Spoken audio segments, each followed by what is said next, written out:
The ground began to shake under Qorun's golden palace. His treasure chests rattled, his servants screamed, and the walls that once glimmered with riches cracked open. Qorun, dressed in shining clothes woven with threads of pure gold, staggered backward as the floor split beneath his feet.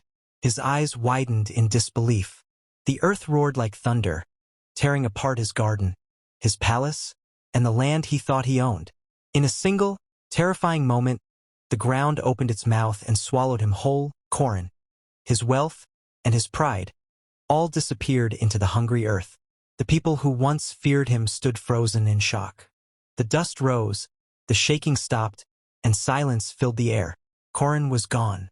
But how did it come to this? How did a man so powerful, so rich, end up buried alive by the very ground he walked on? Long before that dreadful day, Qorun was known across the land for his wealth.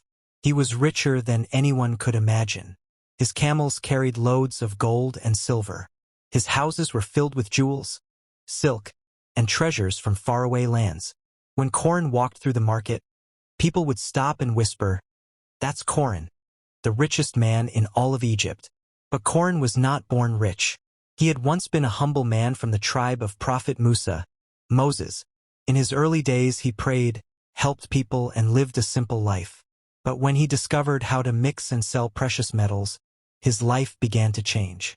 Gold flowed into his hands like water, and soon, he forgot where his blessings came from. At first, people were happy for him. "Qorun has been blessed by Allah," they said. But as his wealth grew, so did his pride. He began to wear long, heavy robes embroidered with gold threads, walking through the streets with his nose held high. If a poor man greeted him, Qorun would not even look his way. "I earned this with my own hands," he would say proudly. "Why should I thank anyone else?" One day, the wise men of the town came to him. They said, "Qorun, do not be proud. Allah has given you this wealth. Use it to help others and to do good." But Qorun laughed in their faces. "My money is mine," he said. "I got it because I am clever, not because anyone gave it to me." The people began to turn against him. They saw how he built palaces while widows went hungry and how he threw feasts for the rich but turned away beggars. Yet Qorun did not care. He would step out with his servants carrying keys so heavy that even 10 strong men could not lift them. He wanted the world to see his greatness. Then one day, Qorun decided to humiliate Prophet Musa. He hated how the people respected Musa more than him. So he made a wicked plan. He bribed a woman with gold to lie and say that Musa had done something shameful. Qorun gathered the people and called out, "O Musa, what do you say about a man who commits a great sin?" Musa replied, "He should be punished according to the law of Allah." Qorun smiled slyly and pointed at the woman. "Then what if that man is you?" The crowd gasped. But before the woman could speak her lie, she began to tremble. Tears rolled down her face. "He is innocent," she cried. "Qorun paid me to say this."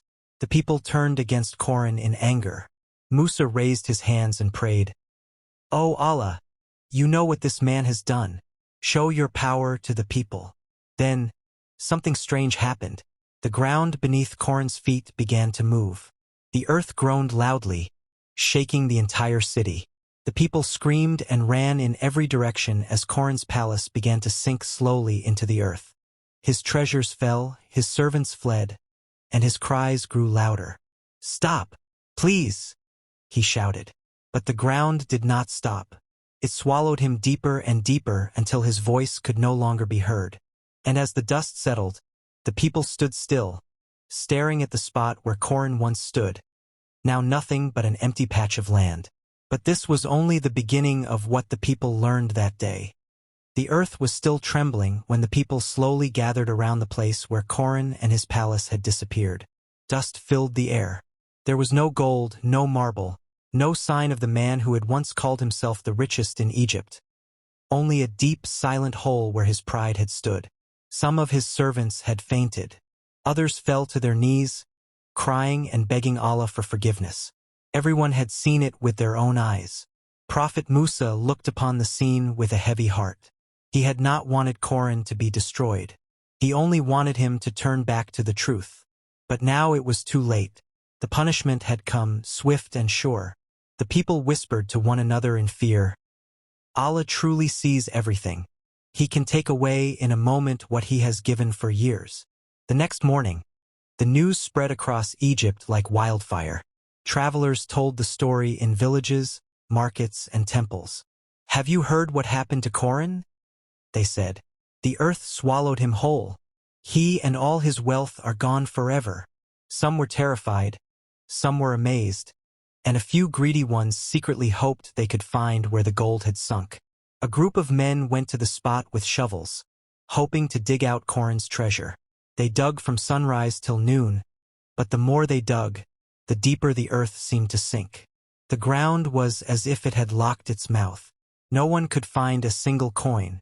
The people finally gave up, realizing that the riches of Qorun were lost forever. For days Egypt was quiet. The story of Qorun spread far and wide as a warning. Mothers told their children, "Never be like Qorun. Be thankful for what Allah gives you." Even the powerful king, Pharaoh, who thought he was greater than everyone, heard about it. But Pharaoh was proud too, and instead of learning from Qorun's fate, he laughed and said, "He was weak. The earth cannot swallow me." Little did Pharaoh know that his own end would come soon, in a far worse way. Yet among the people, Qorun's story remained a shadow over their hearts. Some said they still heard strange sounds at night near the place where he was swallowed. The echoes of a man's voice crying out for mercy deep beneath the earth. The old ones said, "It is Qorun's voice. He still calls out, but no one can help him now." As the weeks passed, people returned to their lives. The markets reopened, children played again, and the land seemed peaceful. But the memory of that dreadful day never left their minds. Some of Qorun's friends, who had once admired his wealth, began to live differently. They gave food to the poor and thanked Allah for every little thing. Others, however, could not forget the glitter of his gold. They whispered among themselves, "If only we had been careful, maybe we could have taken his treasures before the earth swallowed them." One of these men was Haris, a trader who used to work for Qorun. Haris had always envied his master's riches. Though he saw the earth devour Qorun, his heart still burned with greed. One night, he gathered 3 other men and said, "Listen, brothers, we all know where the palace once stood. What if some of the treasure is still near the surface? We can dig quietly at night. No one will know." The others hesitated. "Haris, are you mad?" one said. "Did you not see what happened? The ground moved like a living thing." But Haris' eyes shone in the moonlight. "It's been weeks," he said. "The earth is calm now. What harm will it do?" So they took their tools and went under the cover of darkness. The air was cold and still. The moon hung low, lighting the hole where Qorun had been swallowed. They began to dig slowly, whispering to one another. The ground felt soft, almost too soft, as if it were breathing. After some time, Haris struck something hard with his shovel. "Gold!" he gasped. "It's true. The treasure is still here." The men's eyes widened. They dug faster, their hearts beating wildly. They could see a faint gleam beneath the soil, a golden chest. But then, a strange rumble came from deep below them. The ground began to tremble once more. The men froze, their shovels in the air. "Do you feel that?" one whispered. Haris looked down in terror as the earth started to crack open again, right beneath his feet. And before they could run, the ground gave a mighty roar. The ground split with a thunderous crack. Haris and the other men screamed as the soil beneath them broke apart. Their shovels flew out of their hands, and the golden chest they had uncovered slid halfway into the widening hole. The earth rumbled like a beast awakened from deep sleep. Dust filled the air, blinding them. "Run!" shouted one of the men, but it was too late. The ground shook so violently that they fell flat on their faces. Haris tried to crawl away, but the edge of the pit began to crumble beneath him. His hands grasped at roots and rocks, his eyes wide with terror. "Help me! Don't leave me!" he cried. The other men reached for him, but the trembling grew worse. The chest sank deeper, dragging loose earth with it. Horus's body slid down as if an invisible hand was pulling him. Then, just like before, with Qorun, the land swallowed Horus whole. The shaking stopped. The night grew silent again. The remaining men crawled back, gasping, their faces pale. They stared at the spot where Horus had been just seconds ago. Only a faint mark on the soil showed that he was ever there. They ran all the way to the city, shouting, "The earth has taken another one. Horus is gone. The curse of Qorun is real." People woke from their sleep, gathering in fear. They lit torches and followed the men back to the site. But when they arrived, the place was calm. The wind blew softly. The hole was sealed shut as if nothing had happened. An old man who had seen Qorun's fall shook his head and said, "Did I not warn them? Greed never ends well. Whoever touches what Allah has taken will face the same end." The people murmured in agreement. From that night onward, no one dared to go near that spot again. They named it the Sunken Land, and it became a place of warning. Parents told their children, "Do not go near the land of Qorun. It swallows those whose hearts are greedy." For a time, peace returned. Prophet Musa continued to guide his people, reminding them of Qorun's fate. "Allah gives to whom he wills," Musa said one day to a gathering of followers, "and he takes away when he wills. Wealth is not evil, but the heart that forgets its creator becomes blind." The people nodded, and for many, those words stayed deep in their hearts. But not everyone learned. In the marketplace, traders whispered again about the gold that lay beneath the ground. They spoke of Qorun's treasures, hidden, silent, untouched. "What if it's still there?" one would say. "Think of what we could do if we found it." Among those listening was a young man named Yasser. He was poor, struggling to feed his family. He sold clay pots that few people bought. Every night he went home tired, watching his mother and little sister sleep hungry. The story of Qorun's gold filled his mind like a dream he could not let go of. He would sit outside his hut and stare at the stars, whispering, "If I could just find one chest, just one piece of gold, my family would never suffer again." His heart battled between fear and desire. He remembered what had happened to Qorun and Horus, but the thought of an easy life tempted him more each day. One evening, as the sun set behind the mountains, Yasser made a decision. He told his mother he was going to the market early the next morning. Instead, he packed a shovel, a lantern, and a rope, and walked quietly toward the sunken land. The night was dark. The wind was cold and dry. The moonlight cast long shadows on the cracked earth. Yasser's heart pounded as he stepped closer to the place everyone feared. He whispered a prayer under his breath. "Oh Allah, I only want to help my family. I will take just a little and leave." He reached the spot where Qorun's palace once stood. The ground was hard and quiet, as if asleep.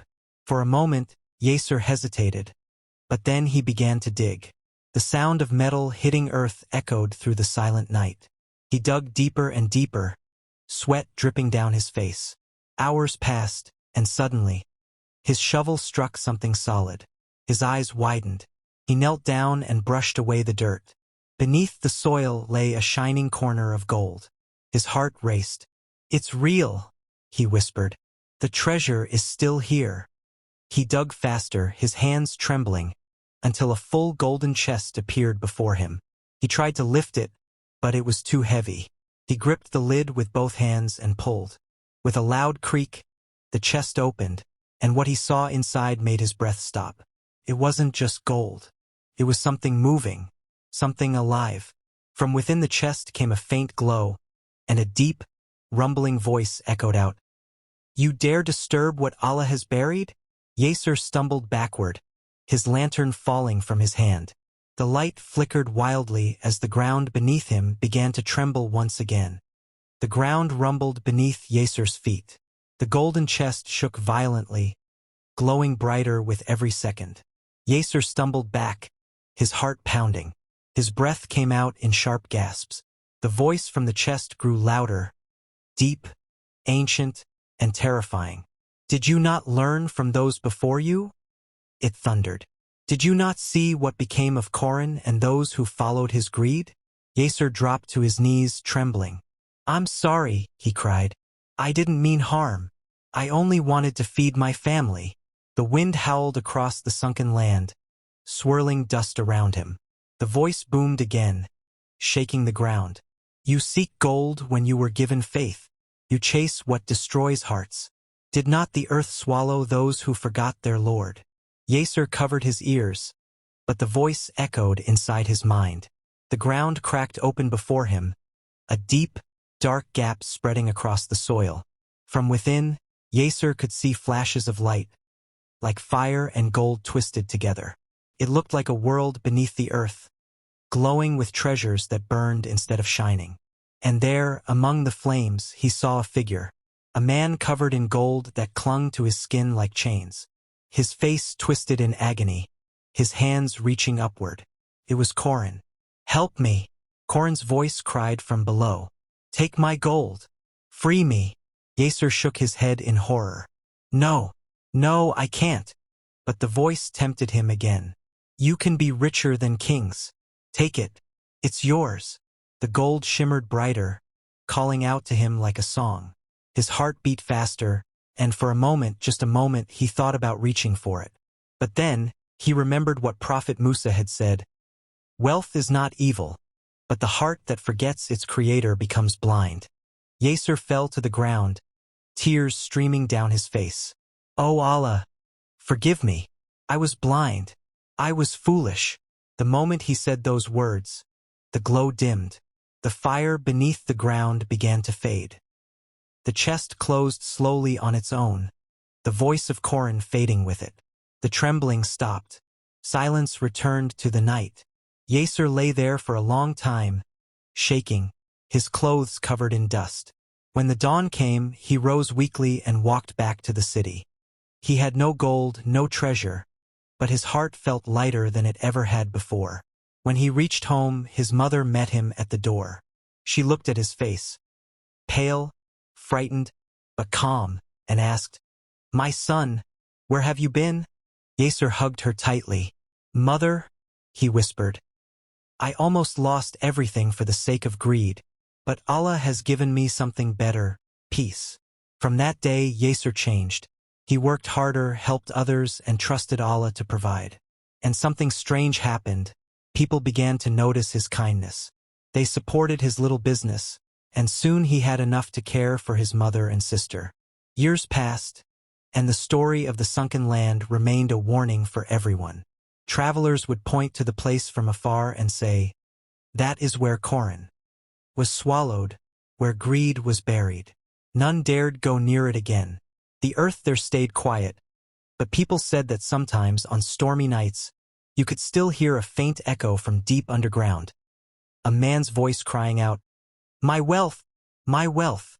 And those who heard it would whisper to their children, Remember, no treasure is worth your soul. The story of Qorun became a lesson for generations. No matter how rich, clever, or powerful a person becomes, if pride and greed fill the heart, they can destroy even the strongest among us. And so Qorun, once the richest man in Egypt, became the poorest of all, buried beneath the very earth he thought he owned.